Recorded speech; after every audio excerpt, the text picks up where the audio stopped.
Hello everybody, this is Mateo, and we're finally home after that really long journey.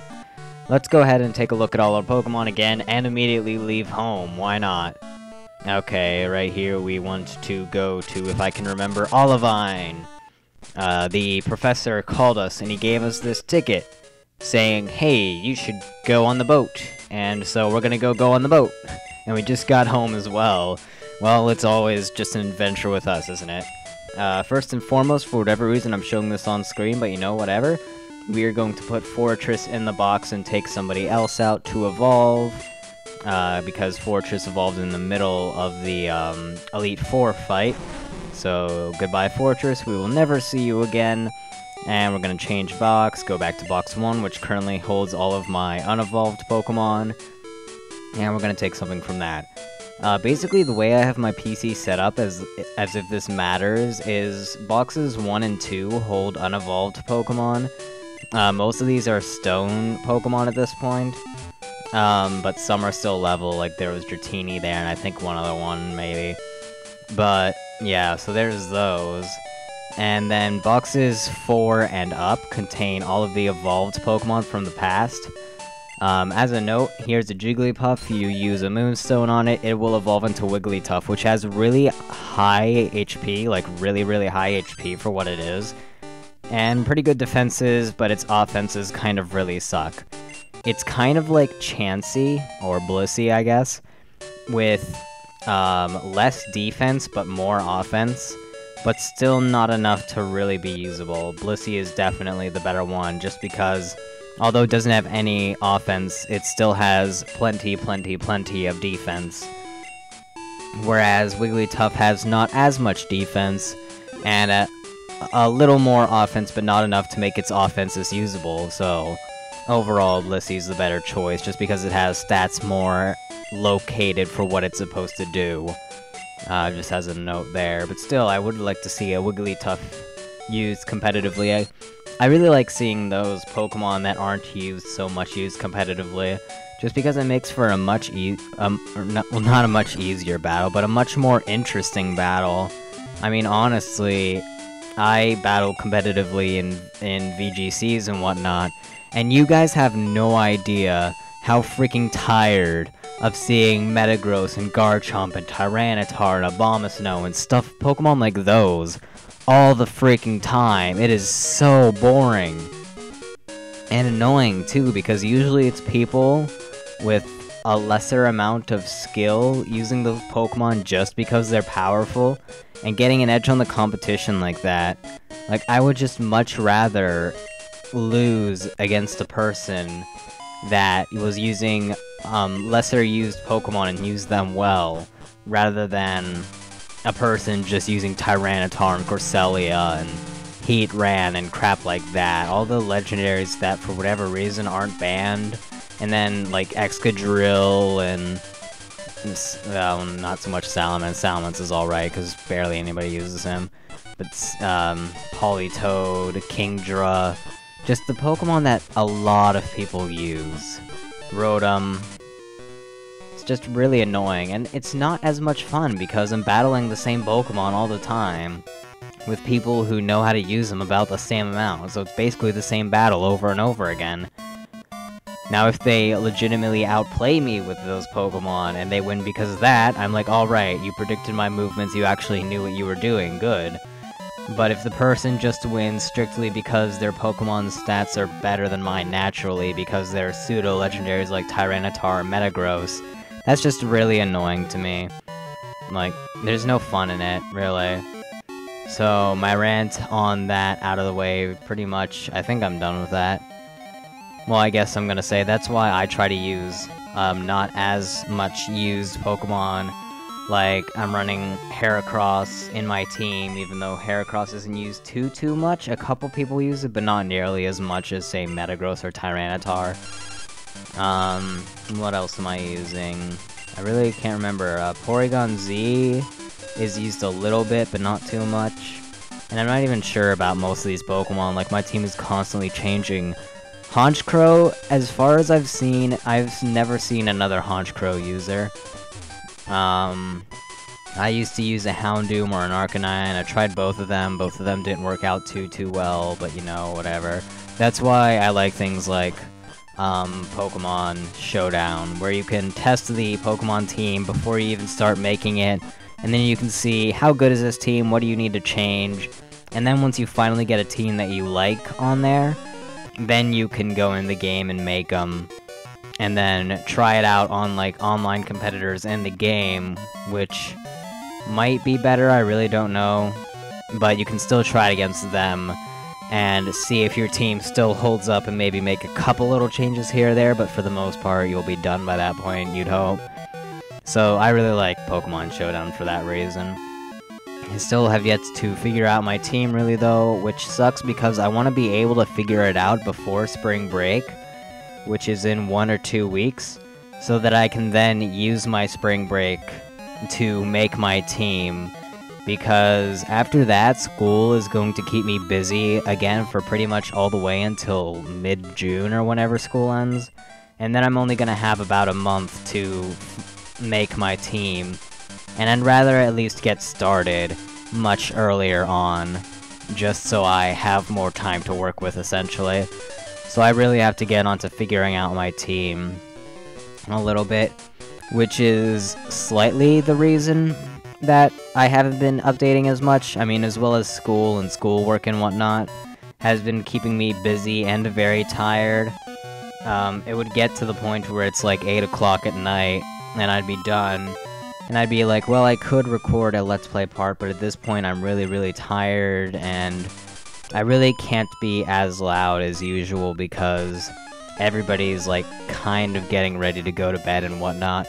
And then sometimes I'd go even later till like 10 just doing homework. And then really like people are asleep. I can't stay here talking for 15 or so minutes. I guess I'll just use my last hour before I go to bed to try to figure out my Pokemon team.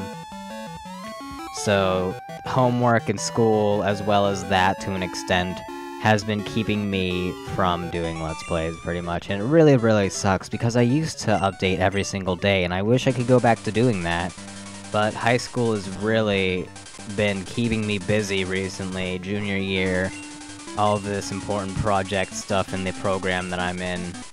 It just kind of really sucks. I mean, it's not like it's all too difficult, it's just very time-consuming. Oh hey, this guy can actually move, that's weird. Finally talking about the video again. Man, this Let's Play is kind of devolved into a vlog in a way, which most of the time I'm okay with. It's just because it's like different than anybody else's Let's Play of the game. Like nobody else could talk about the stuff that I was talking about right then. Well, I guess they could, but it would be a heck of a lot less likely. Whereas this one, it's mine, and so I'm talking about this stuff, and it's about me, and maybe a little bit about the game. In this case, it's about the series, but still. So, I don't know, just one thing, I really like it when, I personally really like it when Let's Players don't just talk about the game and what's going on in it. I also want to hear about them and their stories, either relating to the game or even not, just in recent history, because it makes it more about you rather than about the game, because anybody can really say, okay, this is this Pokemon, and it does this. Like, here's a Psyduck, it's a water type with the moves, Bubble, Water Gun, Psychic, and Protect, or whatever. Whereas, only one person can start talking about a story, about a shiny Psyduck that they found one time, but then it used self-destruct or something, and they had no idea what was even going on. Of course, that's a made-up story, but it's just an example. Like, only one person could really tell that story.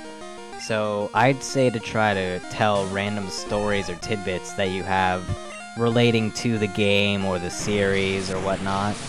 Of course, talk about the game sometimes, like during important bits or whatever.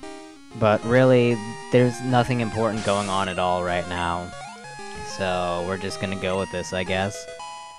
Okay, Venonat's gaining levels, just by the way. He evolves around level 30-something, and he's learning Confusion, which makes him pretty good. He has access to Psychic-type moves. I forgot to mention that, but he doesn't get stabbed on them.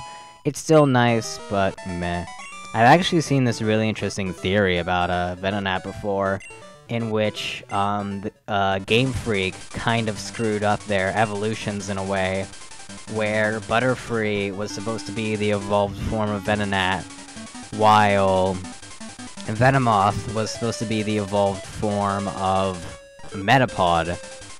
And this is because, especially if you look at Venonat and then Butterfree, they have similar eyes and similar mouths, and a similar color palette, I guess, where they're both a purplish color. But I'm guessing that they didn't go with that because they might have originally been going with that, but they might have switched it so that Caterpie could evolve into Butterfree just because it's supposed to be a caterpillar becoming a cocoon and then turning into a butterfly. And Venomoth really doesn't look like a butterfly, it looks like a moth. So I think they might have traded the evolution there or something.